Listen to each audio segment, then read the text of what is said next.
26 omwezi ogw'omunaana 1995 obukama bwa Toolo bwafuna amaziga okulajana ennyiike oluvannyuma lw'okufa kw'Omukama Mathew Kaboyo owokusatu. Twakitegedde nti ono yali musajja mukwatampola newankubadde nga tosobola kumujja ku kye yali ayagala. Ku kyalo Nyamutoma mu gombola y'e Karambi e Fort Portal twagenyiwaddeko ewa mwannyina Omumbejja Rosemary Balinda eyatubulidde nti obwagazi ono bwe yalina eri abantu be yatuuka n'okwetaba mu by'obufuzi. Abantu boona bataga day and night kugenda bomb kumugambira otagenda politics. Yayanga yagamba omusajja akwasire ekipanga kututema kutwita enjoka negonza kutwita tutusobora kuleka kumukonyera nabweki nja kujoininga Museveni.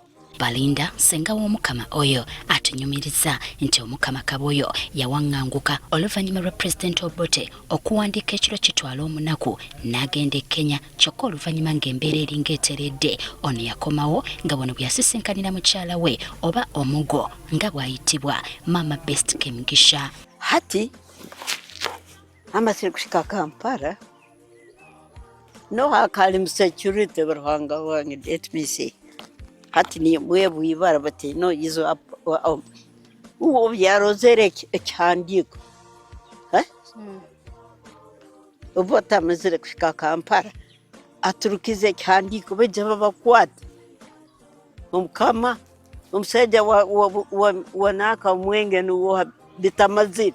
Okunyumya ku nfa ya mwannyina obulumi bw'alina oyinza okugamba yafudde eggulo agamba olunaku olwo yali mulamu bulungi era ng'atambula kyokka obudde nga tebunnaziba n'atandika okuwulira obubi.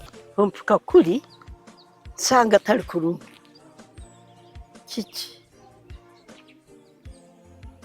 ng'Omukama asaasire Omukama tarwara Omukama asaasire ng'Omukama asaasire. I went straight to the bedroom.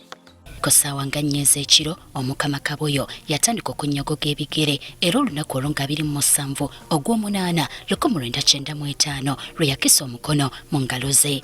Obwire ne bukya nyenkyakala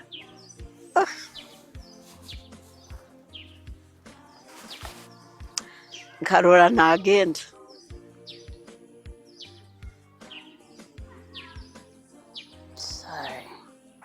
It was terrible.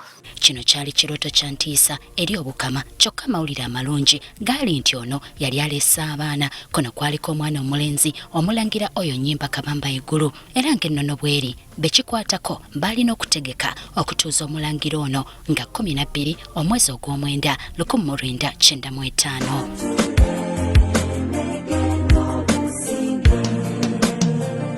Okutikkira Omukama mu Lutooro kiyitibwa Empango. Waliwo obulombolombo obukolebwa nga buno butandika na kulwanagana okulaba ng'Omukama awangula abalabe b'Obukama olwo n'avvuunula eŋŋoma eyavuunikibwa nga kitaawe afudde.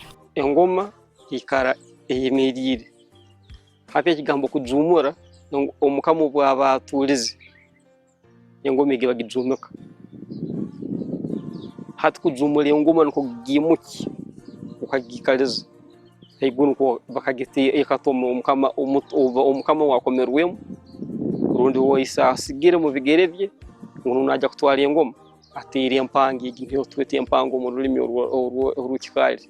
Oluvannyuma eŋŋoma zino zireetebwa era omulangira alina okuzikuba ng'akabonero akalaga nti awangudde ng'azikuba emirundi 9. Kati Amatikkira bajjayo engoma n'ez'abajjajja zona bazijjayo.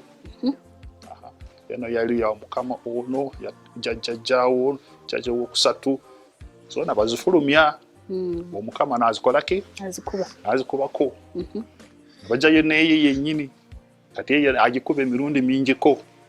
N'Abatoolo tukitegedde nti balina ebika wabula ekika ky'Abasiita kye kisinga enkizo mu kikaali oba olubiri era Empango tesobola kugenda mu maaso nga bano tebaliiwo. Mukolo ogwo gwa Coronation Eve. 11th. 11th evening kutandika ssaawa 9. Omukama afuluma mu lubiri lwe ayambadde traditional olubugo traditional kakati omusiita naye ava eri aleeta Namulondo engoma ne bamuwa obulo. Ab'enseenene be basirikale b'Omukama. Bakuuma kabaka ab'enseenene abasonga. Tulina ekika tubayita abana abo bali born setters abamenyese omuna ajja namukwatako ebumba n'amuyunga n'ayunga betuyita abayunzi. Kika ky'abayunzi. Mu buwangwa bw'Abatoolo, Empango etandika eggulo limu akawungeezi ssaawa 9 era byonna ebikolebwa bibeera mu kifo kino ekimanyiddwa ng'akaswa.